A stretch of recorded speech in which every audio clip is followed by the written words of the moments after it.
Hi, Mr. Lopez. This is my social studies report. I hope you like it. Please do not fail me.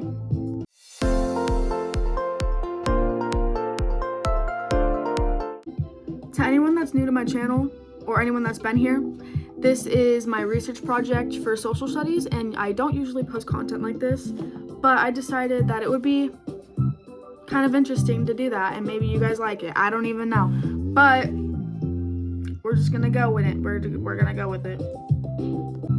So first, we're gonna go over my topic. So I picked France for my research, and France is in Western Europe. So for the first part of my research, I am going to be doing the most popular and the second most popular languages spoken in France. So the most popular language is obviously French because they're in France, and it's 88% French in France. And for the second most, it is German dialects, and it's only a 3%, but that's still a good amount. Next, we're going to be talking about religions. And in France, the most popular religion is Catholic, and it is between 41 and 88%. And the second most popular religion is Islam, and it's 5%. Next, we're going to be talking about urbanization rates. In France, it is 81%, which is actually really good because urbanization is where people live in cities. So if 81% live in cities, that is great. That means that 81% is not living homeless on the streets.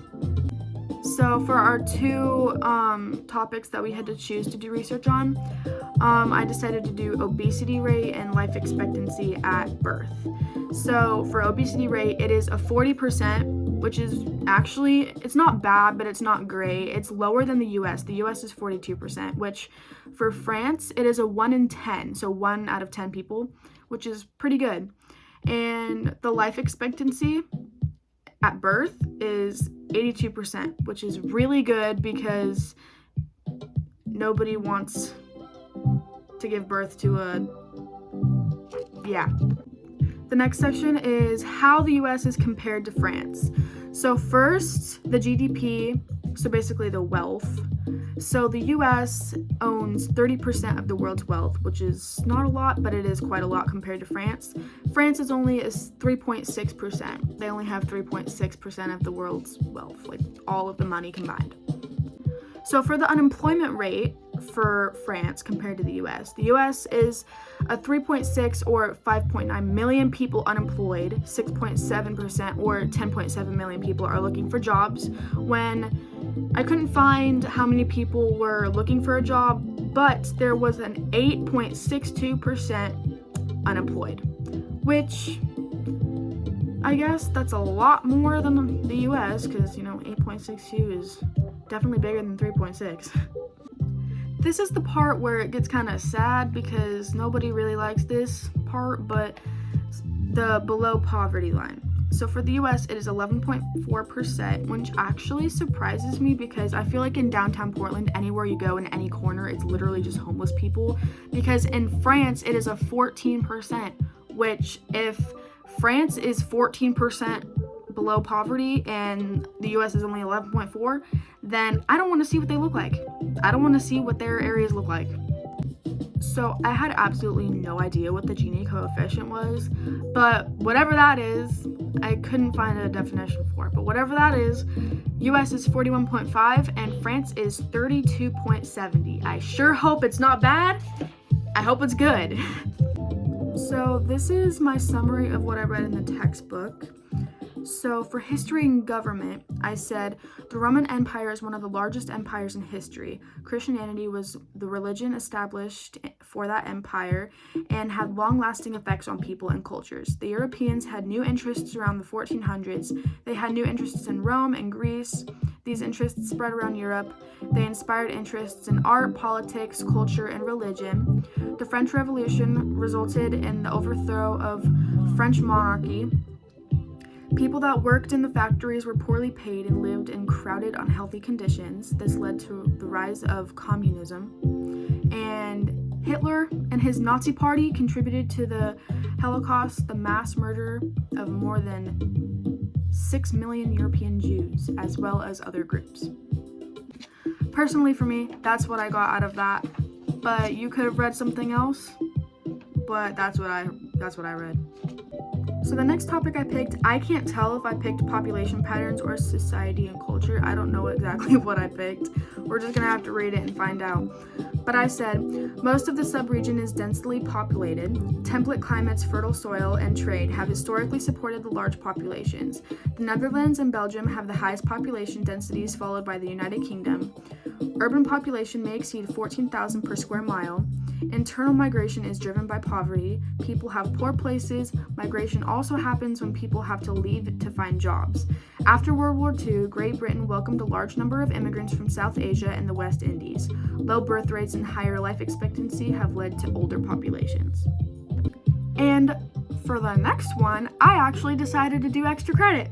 For once in my life, I decided to do extra credit. So y'all better not fail me on this. So I wrote, in the 1800s, Europe's large deposits of coal, iron, and ore, especially in the Ruhr, how do you say that, Ruhr? I don't know.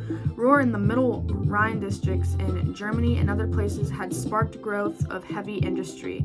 The manufacturer of the centers in the remaining areas today, the region produces everything from computers to transportation equipment. However, service industries provide large percentages of countries. GDP's transportation in Northwest Europe included highways, high-speed railroads, waterways, and airline routes. So next, this is the paper that I wrote about the facts that I learned from the Geography Now. You know, the thing that goes, it's time to learn geography now. You know that thingy? Yeah, it was that thingy. Anyways, so some of the political geography, what does it look like? To me, it looked like a Hawaiian culture that evolved into Russia, kind of. There were coconuts, jaguars, hula dancers, penguins, and stuff like that, which is kind of weird because you wouldn't think Russia would look like that, but it does. And so that's why I think it kind of looks like a Hawaiian culture. They are the second largest exclusive economic zone in the world after the United States.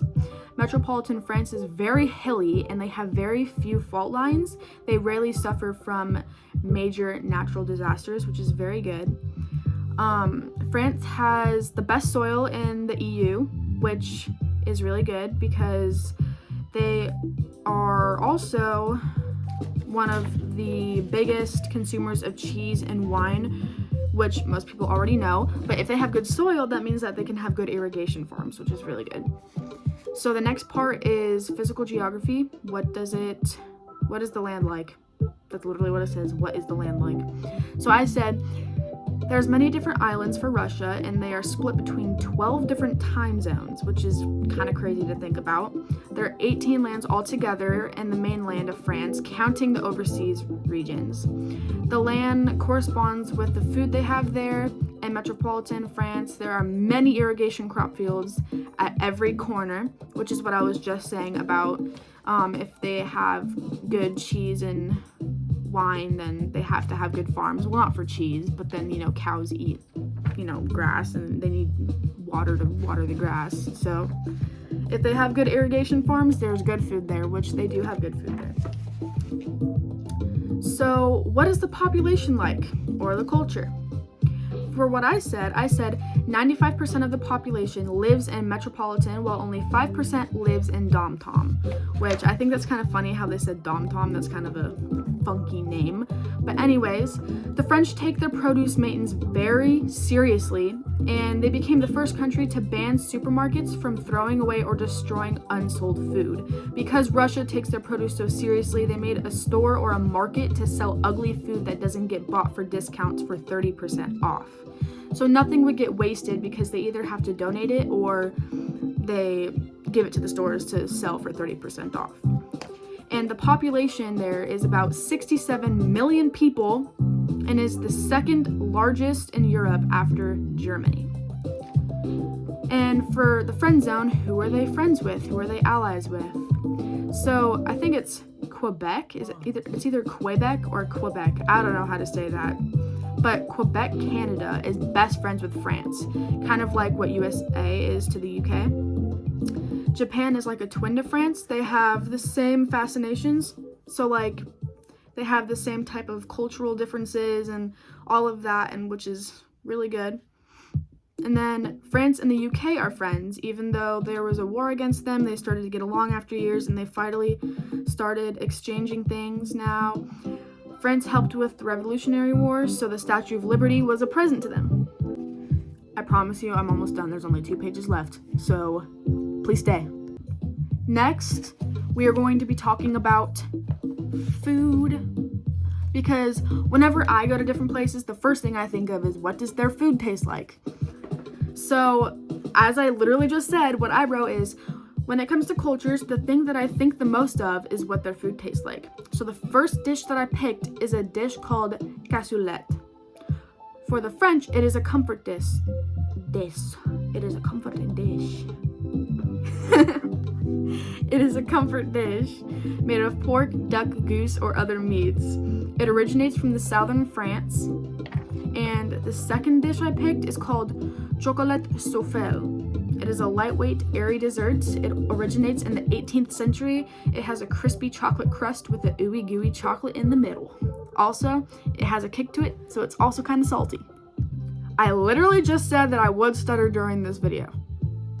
So the next topic that I picked is festivals, because ya girl loves partying. I am a party girl. So we're gonna get into some festivals. So there are a lot of fun festivals that if you lived in France or if you took a vacation there, you would not want to miss out on these festivals. The first one is the Menton Lemon Festival. This is held for 2 weeks in February. It celebrates the citrus in the city of Menton.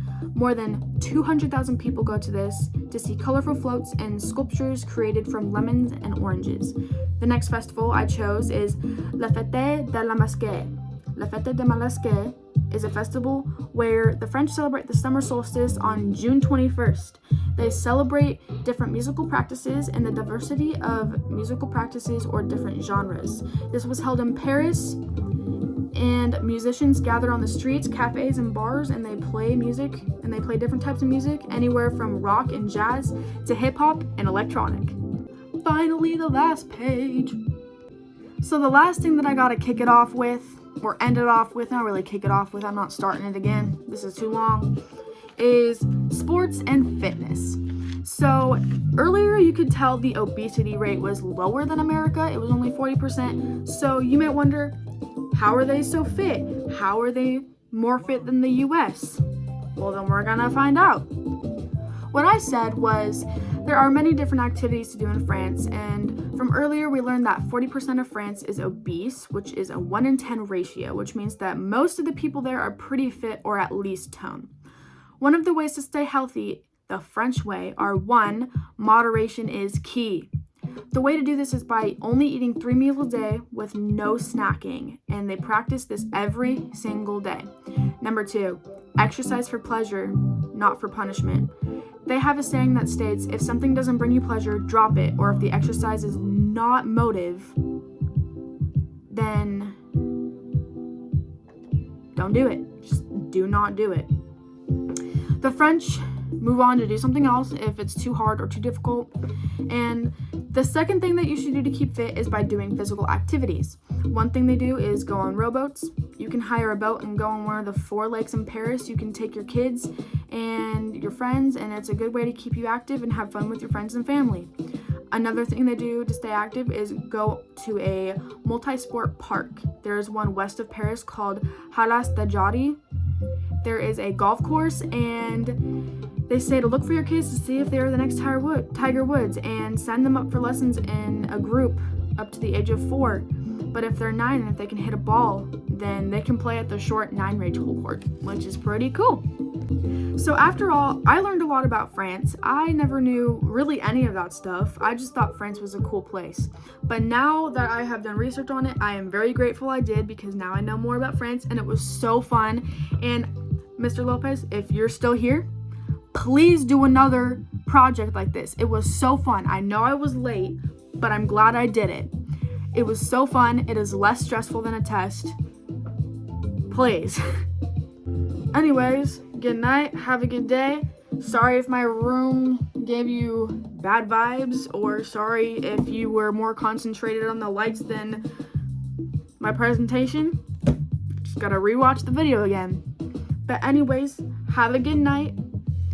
Sleep well. I'll see you at school tomorrow, Mr. Lopez. Bye.